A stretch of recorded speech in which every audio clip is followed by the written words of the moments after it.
Hi, I'm Ayoub, executive producer at 343. And this year at E3, we're really excited to announce Halo Anniversary to the world. We wanted to give an example of campaign, so we used Silent Cartographer to really highlight some of the exciting features we're developing for the game. And now we want to share this with the rest of the world. So this is really your chance to get a behind-the-scenes peek at what we're doing with Halo Anniversary. Hope you enjoy. Okay, so let's dive right in and take a look at Silent Cartographer. This is exactly the same demonstration we gave to the press at E3. In fact, this is exactly the same build. So the exciting thing is that this build has come a really long way since we showed this at E3. It's kind of funny for me to look at it now and say, hey, the game looks much better now. So the first thing you're going to see immediately on the fly-in is the graphical upgrade. I mean, the game looks fantastic. We spent a lot of time really lovingly bringing this into the current generation and, you know, working very hard to make sure that this looks like a current generation title, something everyone can look at and just say, wow, this game looks fantastic. But the big test is really, how does it feel? So let's take a look. So we're going to charge the beach here.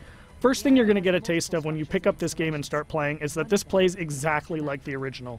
That was a core development principle for us, is this game needed to play exactly the way it did 10 years ago. I mean, this is the game that launched a generation of shooters, so we had to make sure that that feeling was identical to that experience that everybody remembered 10 years ago, because this is really a gift to the fans. This is a way to relive the experience of playing Halo 1 for the first time, so we really wanted to make sure it was identical.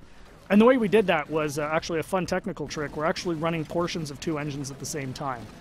So the underlying code, the code controlling how the game feels, how the AI reacts, all of that stuff, is a lot of it's the original Halo 1 code, and that was really the best way for us to ensure that the game played exactly the same as it did 10 years ago.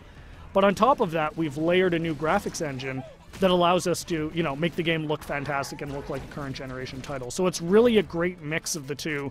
So at the end of the day, you know, your Halo fan gets a game that plays exactly like they remember, but looks like a current generation title.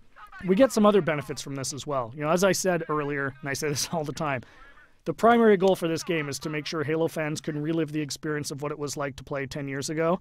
And one of the big tools we have in our box to do that is Classic Mode. So what's Classic Mode? At the touch of a button, you can swap back and see how the game looked 10 years ago. So here it is. This is, you know, Halo 1 10 years ago.